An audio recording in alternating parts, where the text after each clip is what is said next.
to Jim's Reinvention Revolution podcast, the show that explores reinvention in the digital age as it relates to career, creativity, and technology. Stay tuned for interviews with professionals, entrepreneurs, and creatives that have reimagined success and are making a pivot. If you'd like to listen to the entire back catalog, visit Jim'sReinventionRevolution.com for instant access. And now, here's your host, Jim. Hi everybody, this is Jim, and welcome to episode 3 of Jim's Reinvention Revolution podcast.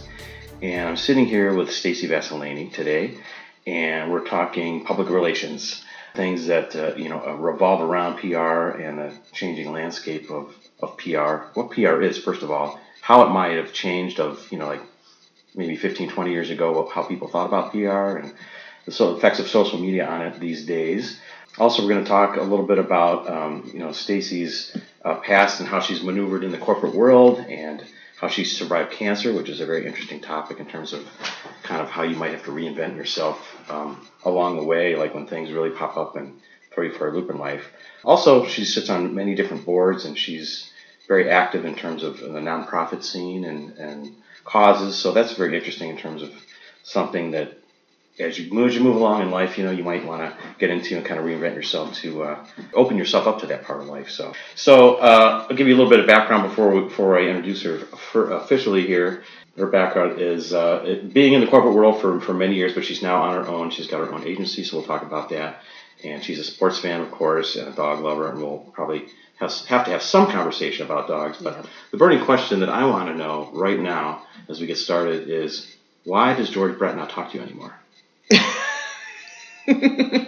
Well, I'm going to skip that. Show, I won't say no comment because I advise my clients to never say that when asked a question they don't want to answer. But I would like to say thank you for having me, and it's good to be on the show.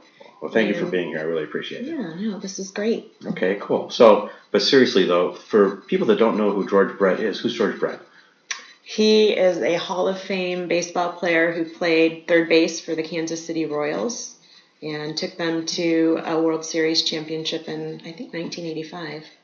Yeah, I think that's right. Mm-hmm. So we are like children of the 80s here. Mm-hmm. And back in the 80s, somehow you got connected to George Brett, right? Because I remember a story about being in the flats and running into George Brett. Because I was meeting you down there somehow. I'm killing you for bringing this up. Well, it's just I was a a fan, and he and I went to lunch. He saw, I met him asking him for his autograph. I was awestruck. I was a young teenage girl, and he was very gracious and very nice to me. And we forged a friendship, and every once in a while when he came in town, I would have lunch with him. And he was always very nice to me. Exactly. He was very nice to me, too. I just remember it was a fun night because we went to the flats and all of a sudden George Brett was there. It was crazy to me because he was like a big star at that time. Yeah. Yeah, I love baseball. I was weaned on baseball. My 2 older brothers taught me how to play. And I was, always going to their games growing up. That's all I can remember is the smell of clover in the grass. And that always equates with me watching games and baseball. And so I was a little tomboy. And, I didn't have really teen idols like, David Cassidy and things like that. They were all ball players. Like so George Brett was David Cassidy? He was, yeah. And, I thought he was cute, so. He was cute. Yeah. He's a good looking guy. He's a really nice man. Yeah. And he was a great ball player. I love watching him.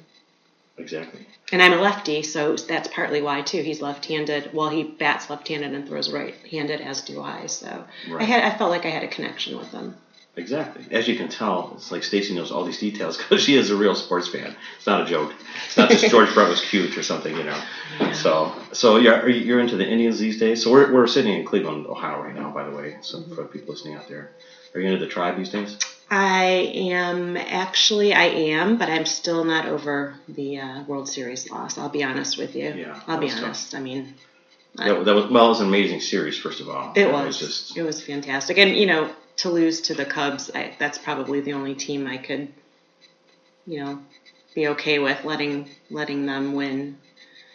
Well, right. We didn't let them win. You know what I mean? Yeah, right. Right. Well, they had a long drought too. A longer. They did, and so that's why. it's a little serendipity for them, because if Cleveland wasn't in it, I would have rooted for the Cubs. But alas, maybe this year. But right. Cavs, go Cavs. Right. Okay. Exactly. So, all right. So let's dig into.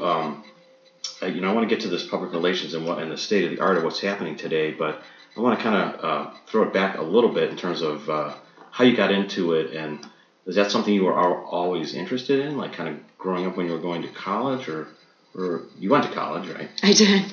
I started off at I know Michigan that, State, and I was a little homesick, so I left in the middle of my junior year, and I was majoring in mass communications. I wanted to actually be a TV sportscaster. You did? I did. I wanted to be, at the time, there was a woman named Gail Gardner, and then there was Jane Kennedy. Those were the only two female sportscasters, and they had really carved out a niche for themselves. And now, you see, is it Erin Andrews, Erin Edwards? Right. I can't remember her last name, but you see it all the time. There's so many female field reporters, sport field reporters, as well as anchors. But at the time when I was growing up, there were very few, so I wanted to do that. And I did have an internship with Nev Chandler, the great Nev Chandler, who is a big broadcaster, Cleveland sportscaster at the time on WEWS. He had been around for many years. He has since unfortunately passed away. But I did the first female sports internship with WEWS, also known as Channel 5. Yeah, I was the first female sports intern. Yeah. Oh, that's pretty cool. He called me Sandy every day, and and Doug Deacon and I would laugh, and he would come in, and I'd say hi. And Doug Deacon was a former Browns player. Yeah, and he was a reporter too. Yeah, Okay. he was, play-by-play, but also did some reporting, sports reporting. So we would just chuckle to ourselves, because I'd say, hi Nev, good afternoon. Hi Sandy. And this went on for oh my goodness, the whole summer of my internship. So whatever, it's fine. Whatever. It's fine. Right. But it was a great Gotta roll with experience. But what I learned that I didn't like about TV is that you had to start in these really, really small markets, maybe in somewhere really far away from home. And I don't know, I wasn't willing to do that. And I think actually it's really interesting. At the time, when I would, I was privy to so many things, on television beyond the sports. I would see the feeds coming in. There might be, unfortunately, catastrophes or accidents or things like that. And at that time, I did a total turnaround on being a sports fan. And I thought, sports seems so trivial right now, to me, when I'm watching all these other things and these other broadcasts and things happening that I think I just, that combined with not wanting to go somewhere, in a little small town, and, I won't name a state because Right. we live in Cleveland. So, it just seemed trivial. So I thought the thing that I was good at was writing, and I was a good communicator. I'm never going to say I like people. PR people do not like to hear that. When we hear young folks going into PR because they're people persons, after 30 years, you won't be, believe me. but I did have that writing acumen, and so I pursued it. And PR, actually, I actually majored in, I guess, marketing, mass communications, without really a set goal. And I, took a few PR classes, but my first job was with an ad agency doing traffic, and so I wasn't actually doing public relations. So. Oh, okay. So you went through, so that kind of turned your head around a little bit while you were in school, in terms of, but you went through and completed your degree in communications? I did. I finished at Cleveland State. Okay, so you finished up there. Yeah. So that's interesting. I think this rings a bell with me. About your interest in being a sportscaster. I mean, I kind of remember that now that you mention it, or maybe I'm just making that up in my own mind, but because you were so into sports, remember? So just for those of you listening out there, Stacey and I have known each other for, gosh, how long now? Maybe think about Since it. 30 over years. 30 years. Over 30 years, yeah. 35 maybe. Yeah, we met in 7th grade, 7th or 8th grade. I was in 8th grade, probably. You're a year older, so yeah. So we've been buds for a while. Yeah, it's been a long time. It's pretty cool. Yeah, so I didn't know that. That's kind of an interesting story. That's what turned your head around in terms of you got more serious, or thought broadcasting would be a lot more serious than you maybe had first suspected. I guess. Yeah. Right. That's interesting.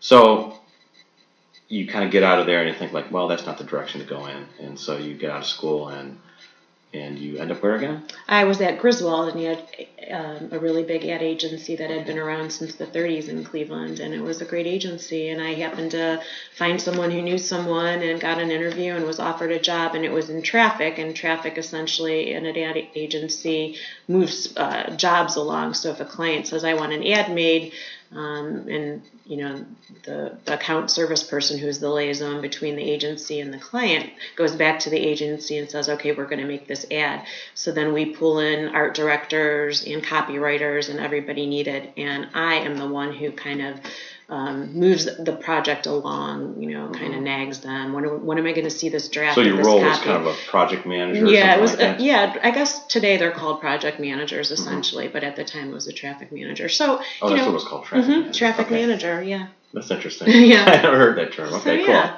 So it was a great first job, and from there And so the state of the art, just to kind of put this in context, in terms of.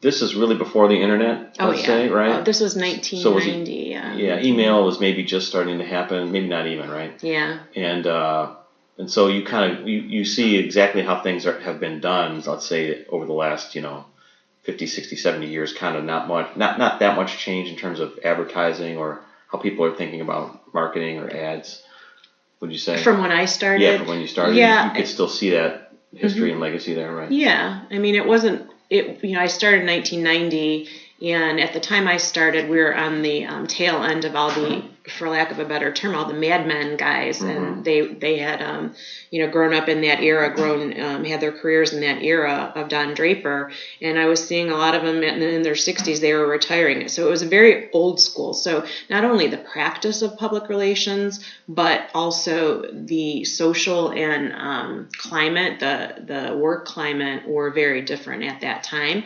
But it wasn't something. I wasn't a feminist at that time. I was more trying to get, a job and my work done and things like that. In hindsight, you think, oh my gosh, how did I put up with that? But in terms of PR, I mean, we used the phone mostly because we didn't have, we couldn't send, or we sent press releases, as letters in the U.S. mail, and that's really how we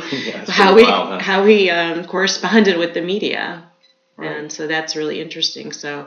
I'm glad you mentioned press releases, because that's one thing I wanted to ask you about as we move on here. Like, are they still relevant? What do people use them for? That kind of thing. Because I think that was to me, especially just my experience in corporate America and being on the sales and marketing side at some points in my career, that seemed like a big deal. Maybe it still is. I'm not sure. Yeah, they're still used. But I think that's changing. It used to be a very formal process, and got to send it to these outlets and all this kind of stuff.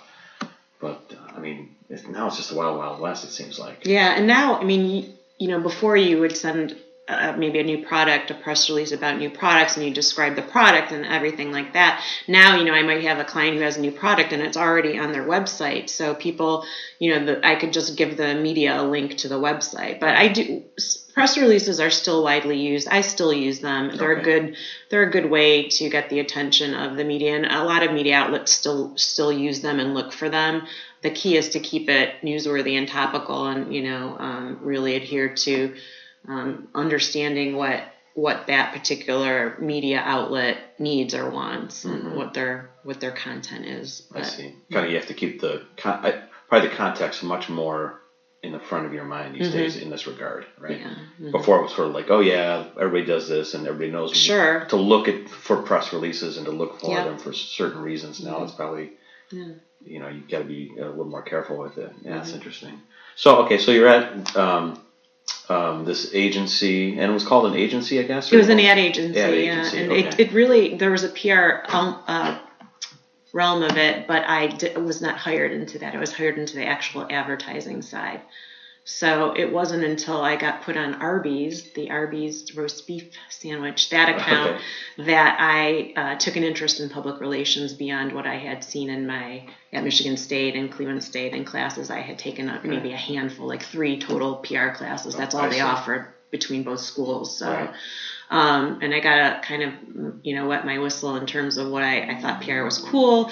Arby's was introducing some new light sandwiches, and they had a template news release, and I actually took sandwiches to all the radio and TV stations at like 6 a.m. And did drop-offs and things like that. We did a lot of that too. Really? A lot of drop-offs. Yeah, I got some nice coverage or some airplay.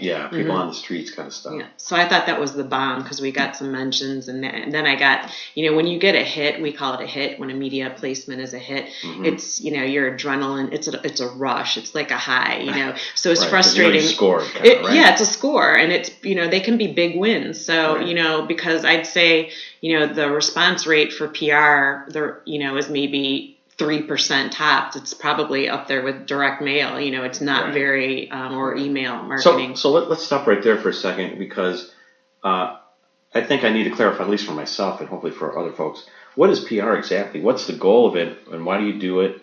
And what is it? Is it marketing?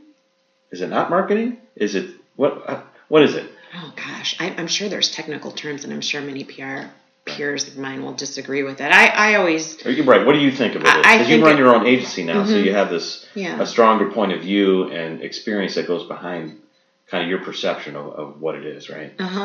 And I think it's really getting a brand or a company in touch with its constituents. And so I'm a conduit, basically, to help them communicate their messages, their brand, and awareness also. So it has many tactics. So a news release is a tactic that we use. Media relations is really still not dead. I do media relations every day. That's how I get placements.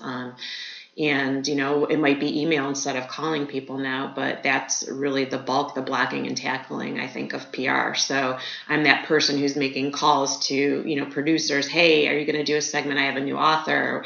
Would you like to hear about her book? It takes place in Cleveland, this type of thing. So, So maybe describe that a little bit more, because I think this is sort of the behind the scenes stuff that probably the average, person doesn't understand. And for sure, average entrepreneur doesn't understand in terms of, they know they need to market their stuff. They know they need to get the word out. But in terms of having someone that has these relationships and understands the channels, okay? Yes. So it sounds like, to me, I guess the way I would think of it is, yes, there's these certain bits about it where you're creating content or creating a campaign, etc. But there's this strategic part that has these different channels where you understand the channels, like, for this thing, it's got to go into this channel in this way, and you have these relationships. It's a lot more sophisticated than I think people maybe on the surface look at it. Oh, yeah. I mean, a lot of people, we joke in PR that, most people, it's kind of the redheaded stepchild, and I think it's partly because many marketers don't understand what it is and what it can do. So it's best used in tandem with an integrated program. So you have, whether you do your advertising, print ads, TV ads, you do direct marketing, you do email marketing. PR is a component of that to support those efforts, but to also help communicate those messages. The thing about PR that's different is, although it's changing, and I think we'll get to that in a little bit, is that, when you're looking through a magazine, say, for instance, I read, Good Housekeeping. So I'm looking at Good Housekeeping, and I see an ad for, a product, a cleaning product, and one of my clients is Libman. So I see a Libman ad, and I think, oh, cool, that's a cool product. I want to try that. But I know it's an ad. I know that they paid for that ad for me to see it. Right. Now, if I flip the page and there's a story about the 10 best cleaning products and one of Libman's mops is in there, then that's what we call an earned placement. It's something that I worked with that editor, that reporter, having my relationship with them, going on media tours, visiting them in New York and presenting them with the newest products, Libman products. So that's from me knowing them and kind of being dogged about, hey, think of Libman when you're doing cleaning stories. I see. And so that has a third-party credibility as a consumer, as a reader. You're like, well, this editor says this is a good product. I mean, I do it with beauty products all the time, even though I know a lot of times in the industry, it's not always, it can be subjective at times, but it can be objective. I mean, believe me, I can't get friends who are media friends to give me a placement just because we're friends. It has to be relevant. Yeah, of course. I mean, they have their own credibility to worry about and their their processes to worry about. But I could see how that that would really ramp up the hook of the brand or whatever. When you see it, yes, you see an ad, so you have the awareness, but then you see it in context with its competitors or other people, or you actually see people using it or talking about it, and that's really the PR component, I guess. Yeah, definitely. Yeah, neat. Okay, cool. So now that I know what PR is, thank goodness, I feel much more educated now.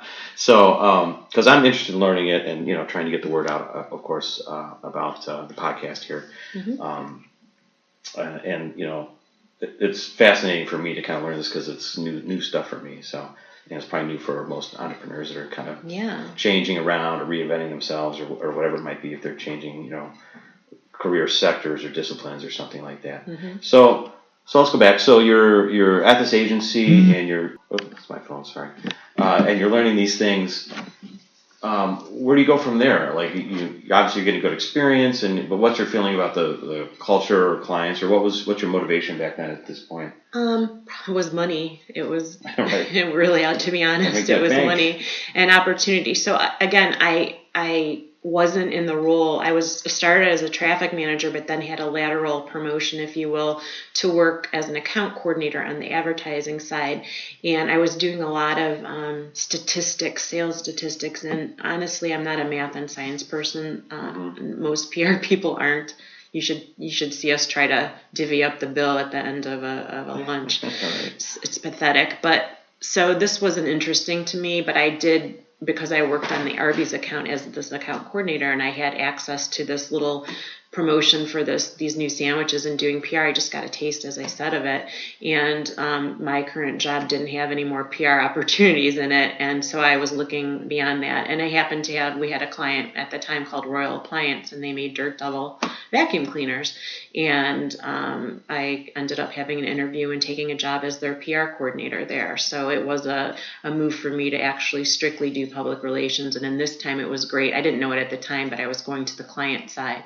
And often, I think the best PR practitioners are those who are seasoned and those who have both ad agency or PR agency experience as well as corporate client side experience, because they're very different in how they run, how the processes are, how the thinking is, what the output is. So when you say client side, you mean that you're now working really at a product company, a company that's making its own products, that's trying to market. So you're seeing that's true. Right? Yeah. So you're seeing the inner workings of them, like working with product managers. Yep. And exactly. And those kind of engineers. Things. Then I worked with engineers. Right. So, you guys are a whole nother breed. Yeah. Would you say? But yes, that's what I did. So you didn't do that as an agency. You had that front person who gave you all the information. But yeah, I was that point person, then reverse role. So now you're seeing like maybe a lot more information or interesting things that you could promote or leverage or something in the PR pieces that maybe you didn't see before, or you just see how those product companies work. Yeah, actually, when I was at Dirt Devil, well, I call it Dirt Devil, but Royal, we had at the time, Mr. Rogers did a How It's Made segment. I don't know if you ever saw that, but they came out and shot how some of our hand vacuum cleaners were made, and that was really cool. And that was a component of PR too. So it wasn't, we didn't pay for it. Right. We pitched it. Hey, wouldn't this be cool for the show? And the producer said, "Oh, okay, cool." Right. But so again, having those relationships, you're like, you got that. And it's not the people you have relationships with. I mean, it's not really there's no exchange going on there necessarily. It's like they're looking for content. You have the right content, et cetera. Like, you're not paying for these things necessarily, right? No, just more ad based. My salary, So it's really there's no guarantees. That's the thing that's so hard for people to accept, especially an entrepreneur. I'm going to pay you as a publicist or as a PR person, and you're going to get the word out about my brand, but there's no guarantee that they're going to write about it. Yep, that's true. Right. So you're going to pay me to do the work, but I always come through it. So. Right. I do. I mean, it's, like I said, you get hungry and you have to have that hit and you got to go for it. But your clients aren't going to keep coming back if I'm not successful for them. Yeah. So that's really something that's really interesting about PR. I got you. Mm-hmm. So you're moving along in your career, you're learning more about PR, but obviously you must have been getting a little bit frustrated maybe with the corporate world or something. Sure. Tell me kind of what's going on at this point in time and how this at some point your health starts to become an issue, right? Well, this was later in the game. So I actually stayed for 5 years at Royal Appliance, and then I ended up doing my own stint because I think I just have that entrepreneurial spirit. And back after Royal? Yeah, right. For 3 years. Yeah, I did it for 3 years. But at the time I had moved back home with my parents. I was like 30, and I wanted to buy a house, and it's hard.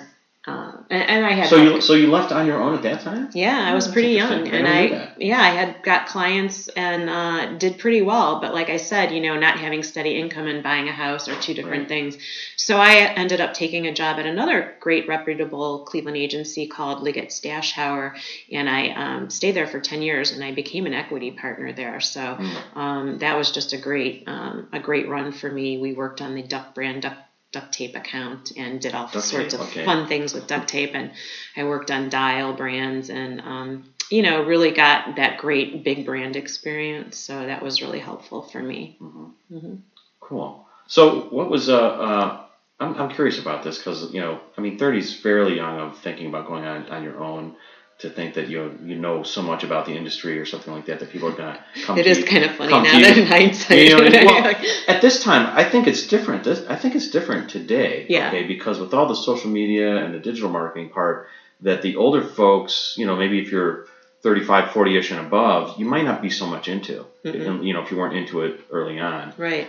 So maybe makes more sense to find a younger person today, or to be open to it if you're a big corporate dude with a big brand that you got to push. Sure. But back then, I don't think that was the case. What kind of? I mean, I was implementing. Why did you have this wherewithal to think like, yeah, I can do this?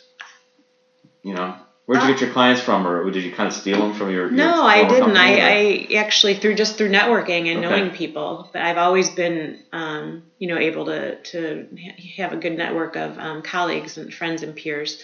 And I've, and now my entire business, fortunately for now, knock on wood, is that it's all referral based. But I think it's really good to, to network. I think it's really important. And, in hindsight, I was pretty young and probably a little arrogant, but I wasn't as strategic. I wasn't obviously a high level strategic thinker. I wasn't doing crisis communication. I wasn't working for companies that were publicly traded that needed this set of rules, because the SEC is involved and if, that kind of stuff. So I was really, promoting products, services, some local stuff, and, doing newsletters and things like that. I did a lot of newsletters.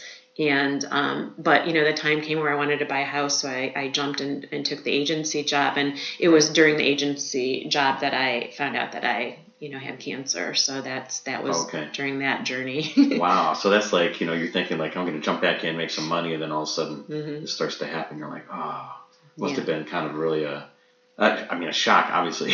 Yeah. Anyone being diagnosed with cancer, it really has to throw you for a loop. But it's probably right at the time of your life also that's like, you think you're just in the prime of your earning career or whatever it might be, right? Absolutely. And I had just turned 40. So, I thought, this is 40. I'm going to do all these things. I'm going to go on more trips overseas. I'm going to do this, and this is going to be great. And then, a couple months later, I got the diagnosis. So it did change things a lot. The company I work for, Liggett, they were all great. My colleagues were great. They helped me through it. And I worked through it just because I wanted to, and it gave me purpose. And at that time, I had chemo and radiation, and it was grueling. I couldn't work within, a number of days before and after and during, chemo, but, I rested when I could. I'm sure I wasn't 100%, but, I still generated income for the agency somehow. So you worked all through this time. I did. You didn't have to take much time off, maybe a day or two here and there. Yeah, probably I think I ended up taking 5 or 6 days a month tops, and that was because I had chemo every 2 weeks. So, wow. Yeah. So, do you mind mentioning what kind of cancer it is? Or we don't have to go there. Oh no, that's fine. I was diagnosed with Hodgkin's lymphoma stage 2, and a form of it that was called nodular sclerosis, which I think there's 4 different forms of Hodgkin's, and this wasn't the best, but it wasn't the worst. So I remember you told me kind of I don't know if it's a funny story, but a story about how you noticed that you had cancer. What prompted you to go to the doctor? Yeah, so I had been traveling a lot. I did travel quite a bit with my job. I had clients in Phoenix, so I was back and forth, and I had just come back from a trip to Vegas as well as New Orleans at that time. And I, had been tired, so that was kind of a factor. This was the late spring, and I was tired. I didn't think anything of it. I would sweat at night. I thought, okay, well, my air's not on. It's hot. I should take this cover off, and really didn't think anything of it. But I started. I found this out drinking with a colleague at happy hour. I was having a glass of wine, and all of a sudden I took a sip, and I had this pain that just was, I don't know if you've ever broken a bone. It's like that type of intense pain, and it just seemed really daunting. And I thought, where was the pain at? Was in your shoulder? Well, later it was in my something? Shoulder. So I should say I had kept having this pain, and it seemed that it was happening at night, and at night I was going to happy hour. So I didn't put two and two together that readily. Yeah. So every time I drank. So I came to the conclusion after doing some Google searches and seeing threads from the Leukemia and Lymphoma Society of people with alcohol pain. Well, I did a Google search and said alcohol pain, or pain when drinking, and really? I would get. I never heard this part of the story. This is interesting. Yeah. So I guess I probably got ahead of myself. So I'm tired. I get this pain at night. I think it's my shoulder pain. I had a massage. I think it must be that. Somehow I equate it to drinking, and when I realize that, I type in Google pain when drinking alcohol, and I get all these results of people falling down the stairs because they're drunk, Right. But after revising my query, and kind of honing in on it, I do find these threads of individuals who had Hodgkin's lymphoma and said, yeah, that was my only, that was a symptom of mine. And as it turns out, only 10% of Hodgkin's patients have that symptom. When only 10%. 10%. Wow. So there's roughly 8,000 Americans diagnosed every year with Hodgkin's lymphoma, and this affects like 800 people a year. And I was one of those 800 people, and it's just such a rare symptom. I mean, who would think of it? And they don't know the physiology of it, but it actually, the pain was going into my lymph nodes, so the lymph couldn't process it somehow. And that's where the pain originated from. And, I went to my general practitioner, and he wrote it off. I said, could this be alcohol, this pain? He said, oh, that's unusual. I've never heard of that. Your doctor even said this? Yeah, he did. And then I actually had a nodule, a lymph node pop up in my collarbone. And, I gave him stacks of information on Hodgkin's, and he wrote it off. He said, no, you have a bacterial infection. I'm going to give you antibiotics. And he did that, and still didn't feel comfortable about it. It was just so weird. Wow. And luckily my sister-in-law, she has some blood disorders that she goes to a hematologist, and she, he is a blood cancer specialist. She said, look, why don't you go see him? And he heard about the pain, and he saw where the enlarged lymph node was, and he said, yeah, right away. And so it was quickly diagnosed thanks to him. Wow. Dr. Alan Lichten from the Cleveland Clinic. We love you. Yes, we do. Shout out.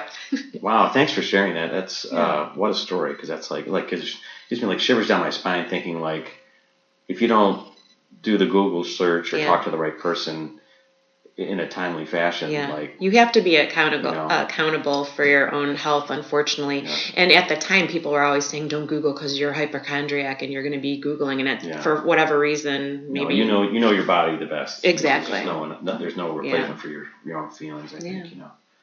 Wow. Okay. But I'm fine. It's 10 years. Awesome. I'm 10 years out, and I'm good. Yeah, that's great. All good. Absolutely. So how does this affect your thought process kind of as you're moving through your career now? Oh my gosh, yes. Because I think this was it really centers you and says like, oh my God, am I doing the thing I should be doing? Yes. Am I spending my time, fruitfully or profitably, whatever, it's like you get real serious about, wow, you realize life is not that long. Our time here is short. So, no, absolutely. I was tired, so it does wear you out. And there's long-term effects that I think the medical field still doesn't know. I mean, I'm 10 years out, but I still have residual effects from, I'm convinced that, some of my fatigue, you could say it's from being older, 10 years later, but I do attribute a lot of it. But yeah, it was, I was a high level executive at a firm in Cleveland, which was a decent sized firm, and traveling a lot and, managing people, and that stress, just kind of, the cancer,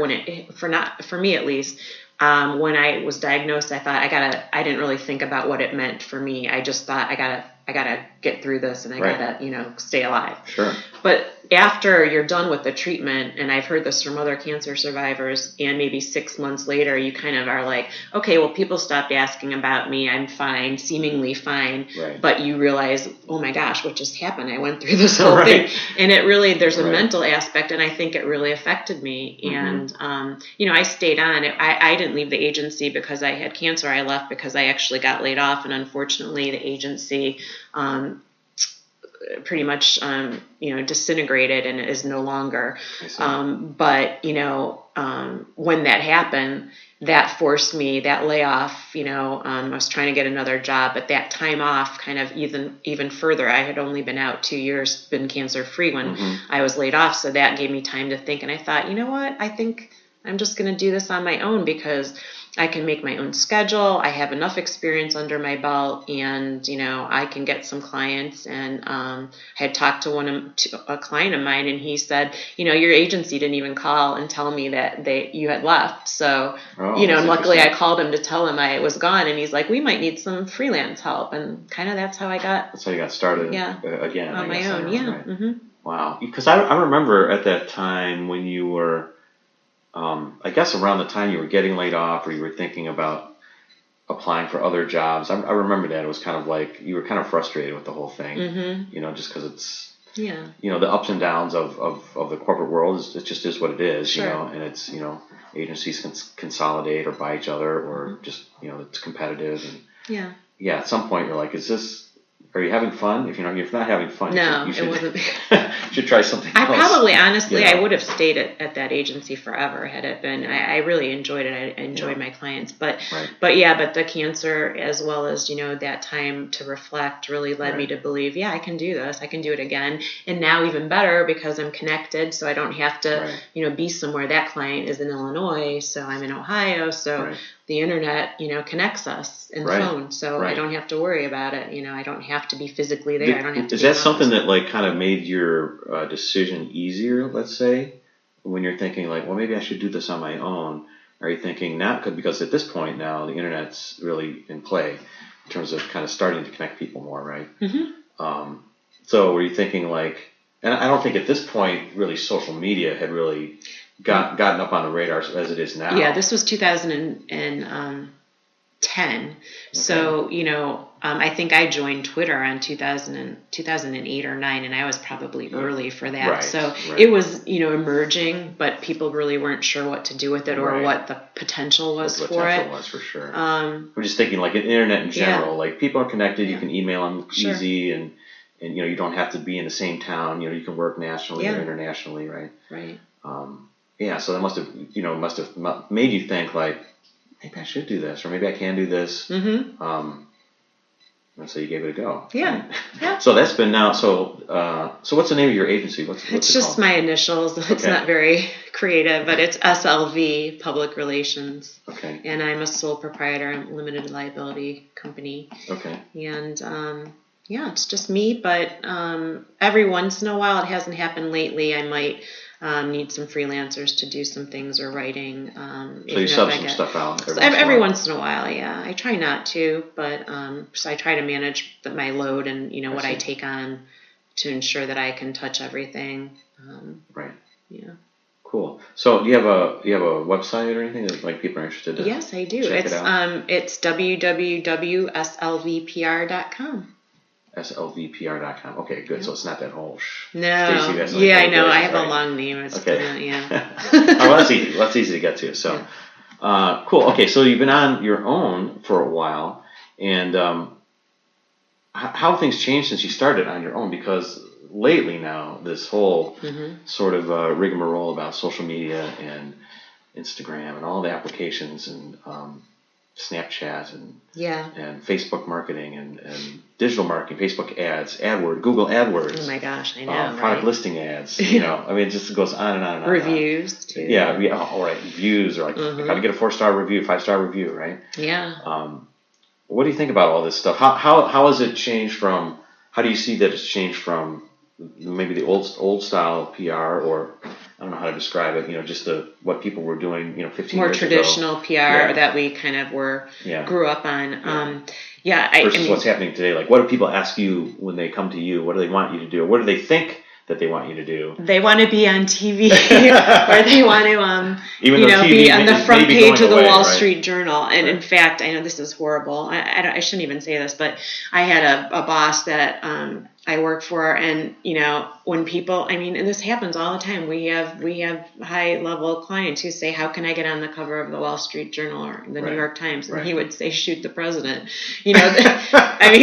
It's it's really hard. And now it's interesting. Now there's turnaround. So there's kind of what's interesting is that there's more content needed now, despite the fact because there's many more channels. Because there's many more channels, and a lot of traditional, maybe hard copy newspapers or magazines also have online editors too for more recent stuff, and those content, it's not always the same because they don't want to cannibalize each other. So there's more opportunities for content. The thing that's most significant, I think, for someone my age and someone older, is that we were using the media to relay our messages from our clients' messages, and now we can go directly to our constituents. So we don't need the media, but we do.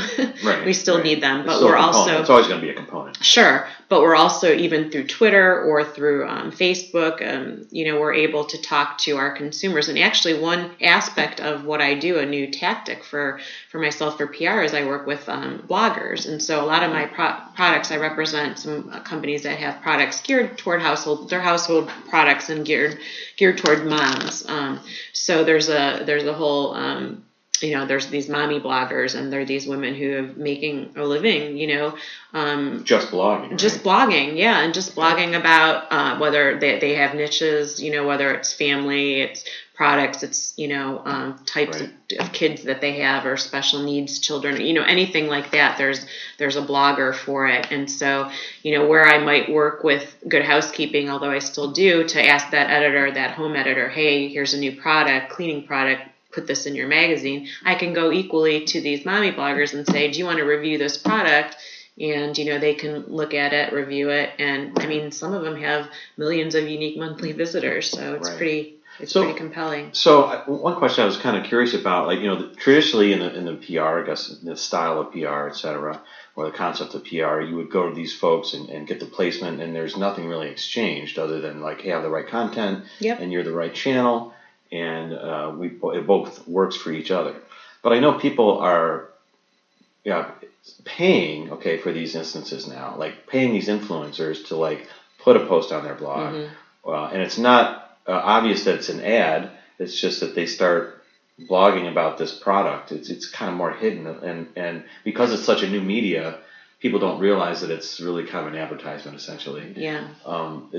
Do you see that creeping into your business, or is that part of your business now? Or it's kind of part of my business, but it's a big beef that I do have with bloggers. Right. And most, you feel like they should disclose that they're getting paid, most good ones do. Right.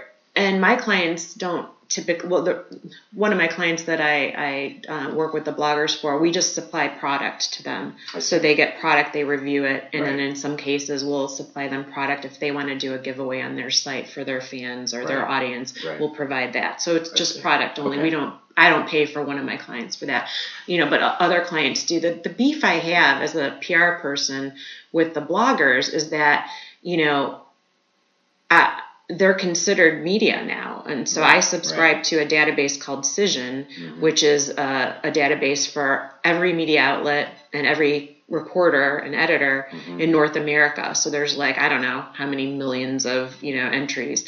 And, when you call it up, it reminds you that these mommy bloggers, pitch them like you would the media. Well, that's fine. Right. But at the same time, then they'll demand money for, and I don't work with the ones, honestly. There's some great ones, but if they want money, that's a pay for play for me. And I can do that, if I really need to, but I prefer to go through. It sort of clouds the relationship or clouds the waters in terms of how well it might work or the end benefits that you're going to get, right? Yeah. It's a little bit funky these days. Yeah, it is. It really is. Yeah, because I know like people, early on when Twitter was really hot, people like Charlie Sheen and all these, crazy people, kind of movie star kind of people were getting paid thousands of dollars for one tweet. It still happens. Right? Yeah. And it's not obvious that they're getting paid for it. It's not like an ad. They just happen to mention it. I mean, sometimes you can identify it pretty easily. That he probably doesn't use this, but somehow he's representing it. But it's still confusing to me. That happens. In fact, we were looking at some spokespeople for one of my clients, and we were looking at pricing options if you were to do this and this, and the talent agent said, oh, for this one person, we just did a B-list celebrity, and it was like $100,000 for one tweet or something. Larger companies can do that. Right. And it really depends on the nature of what your product or service is. Sure, yeah. Not every product or service warrants that, or it's not really the best medium, Twitter, for it. Right. So you just have to determine that. But some, maybe like a Coca-Cola or some really huge, global brands would do that. At some point, maybe it makes sense. Sure. Sure. Absolutely. Interesting stuff.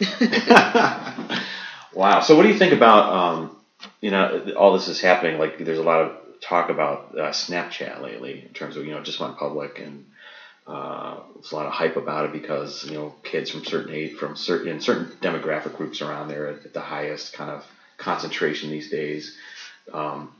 Is that a good platform to go to these days? Or if that's your target audience, yeah. I mean, I've tried Snapchat, but I don't really, I'm not well versed in it, but I do know, for some brands that target youth that, they're involved in that, and but I just read, and I can't remember the name of it. I mean, Snapchat's almost old now. There's some emerging one that's going to replace. I mean, there's always, once the parents got on Facebook, then that was, passe, and then Twitter, and as adults start getting on those channels, they always age up, I guess. Like they do, more people discover them. But I think some of them really have legs though, because like especially Facebook, for example, because they have tons of data now, because everybody's on it, really tons of demographic data, and they seem to be just going and acquiring the new ones, like they acquired Instagram, and they just acquired WhatsApp and some other ones. So this has really kind of made their reach that much larger. So absolutely, they'll probably be around for a while, but I think so. We'll have to keep our eyes on it, I guess, of what's happening out there. Absolutely. But so you're jamming with your agency. One other thing I wanted to ask you about was that you're into, which I think is interesting, and maybe at some point I'd be interested in getting into it, is you sit on some board of directors of some nonprofits, right? Yep. Not for profits, but nonprofits. Nonprofits, right? Yep. Okay. So how did you get into that, and how do you think that's helped you, or what kind of skills, maybe new skills, did you have to develop to kind of put yourself in place to be interested, or not interested, but be on somebody's radar to be on a board, or kind of add to your social life in this way, or just to your local community, Right. I early on, I think when I was at Liggett Stashar, the agency, some of my mentors had told me it's great to in a leadership way, to start looking at some civic, organizations that you want to be part of. There's a lot of advantages to them. So there's, the networking, that you never know who you meet. It might lead to a job. It might lead to business. But also maybe where you're lacking in skill set, you can, volunteer your time in that, area and develop your skill set better, doing that. I like that idea. We tell a lot of young folks that to, get your feet wet and do that kind of stuff. If there's something missing in your skill set, that's holding you back, then, and it's not going to be in your job. I mean, you could ask your boss, can I do this on the side? Sure. But, I think doing a nonprofit and volunteering is a great way to do it. I've sat on a lot of boards, but right now, presently, I'm on the board of trustees for the Leukemia and Lymphoma Society, the Northern Ohio chapter, as well as a founding member and a board member of Edwin's Leadership and Restaurant Institute, and Edwin's is a organization that helps formerly incarcerated individuals with a career in the culinary arts, so and gets them back on their feet and back to work. Wow. So tell me a little bit more about Edwin. So you said you're a founding member of the organization itself, or yeah. How did that happen? So Brandon Krostowski, who is the founder, had this vision at the time that he had an incident with a judge, and he was spared a strict sentence, and he felt he had a second chance, and that was earlier in his life, and he wanted to give back. So he always had this in the back of his mind, and he, in terms of other folks that maybe had the same experience, maybe didn't get as good a sentence or as light a sentence or something, right? And I think then taking a look at recidivism and the penal system in our country, and how hard it is. To stay on the up and up on the straight once you've been released. I don't know, the statistics are really horrible, recidivism rate. So he wanted to do something. So this really, this approach has been working, and, we've graduated nearly 200 students, and, we've had only one person go back. Unfortunately. So we have rates that, blow away what the current, U.S. and state rates are for people. And when you say graduated, what does that mean exactly? So they receive a degree, and it's in the process, it's accredited to I'm a horrible board member because I should be able to spew this stuff out. Right. But so it's a 6-month program. The 6-month program, and they're studying culinary arts everything. In some capacity. Yep. Okay. So they're studying measurements. They're studying, the math, culinary math. Let me tell you, I can't even. I've sat in on those. Those are crazy. But it's pretty intense. So they basically for 6 months they learn every aspect of being and managing a restaurant. So they learn the management part of it, and they actually intern. So they're in the field. So they do 2 weeks of each behind the bar, doing serving, in the kitchen, that kind of stuff. Right. So everything, they're well-rounded in it. And that gives them, an opportunity to see what they like best, what they're best at. So when they do move forward and go to get, on to get a job, they kind of carved a niche out for themselves. So it's just an intense program. They learn everything. This is a fine French restaurant, so it's not, in Brandon's concept, his this is like a white table kind of really. It is. It's fancy French. Fancy stuff. And his feeling was that if you can learn the best, anything else is gonna be easy. So it's a very stringent. They learn wines, pairings and cheese, and really great fine dining. And it's had accolades. He's been featured on Steve Harvey. He was a CNN hero. It's just people are so interested in it, and we've had great support and funding for it, and donors. We're always looking for more, but really to just help every individual, get their life back on track. Right. What a great model in terms of so it creates this discipline, and it gives you these skill sets to feel like, oh, I do have a place to go or a place to land when I get through this program, or when I get out of being incarcerated, et cetera. Yeah. So you don't have to go back to your old behaviors that, they help you survive, but where you're gonna end up. Right. At the end of that game, but. Interesting. So, in terms of being on the board or being a board member, what's your role? What do you help them with, or is every board member different because they have different skill sets? It can be. Right? We attend all the meetings and make executive decisions, such as, going with maybe a particular vendor or something like that, or decisions to move forward with. In the case of Edwin's, we're going to be moving forward with a butcher shop. So we're in the process of kind of, that's the next iteration of Edwin's. I see. So, do you help with the vision of why they would do a butcher shop in the first place, and then try to help source the right folks? Sure. Or is it kind of a bit of each? A bit of each, okay. Yeah. And mostly fundraising too. We're a nonprofit organization, so we rely on donors, and, the restaurant is self-funded, but, we still. Do they give you like target amounts? I've just never done this kind of stuff. I'm just curious about target amounts. Like target amounts of money to raise. Like, hey, this quarter we're gonna shoot for this, and everybody's got to pull in these kind of funds, or yeah. I mean, there are depends. I mean, not particularly for Edwin's, but I mean, for instance, most nonprofit has some sort of annual gala or fundraising event where they set goals where they need to take in X amount of money. And so with the Leukemia and Lymphoma Society, there are a few events. There was one we just had called Man Woman of the Year, where there's like 12 candidates and they compete to raise the most money. They do everything they can from bake sales to getting authors to read at a local bar or something like that, to get people to pay or to support them. And then at the end of that evening, the winners are announced, the man and the woman of the year who raised the most money. We also have Light the Night, which is a walk that happens in the fall, and that's a great event where it honors survivors, those who have passed, and caregivers. So it's a great event. So it just depends on the organization and what their actual goals are. I mean, there's animal shelters that have events too, and they need to raise money, a certain amount to meet overhead and make sure the doggies and kitties get homes. What they need, right? Well, great. I mean, that's such a great suggestion to me in terms of developing maybe a chance to have an opportunity to develop some new skills or try out a new field or a new area that you're just curious about or think it might be for you, is to go volunteer, get involved, maybe try to sit on a board or help them raise money. I mean, I'm sure you've met some awesome people in the process. Absolutely, and whatever. I mean, you seem to know everybody as far as I can tell.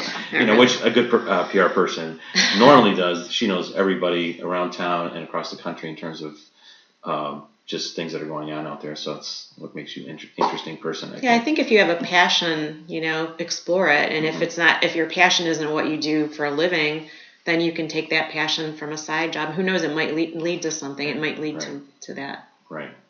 Might lead to you hosting a bunch of puppies or something like that. Right.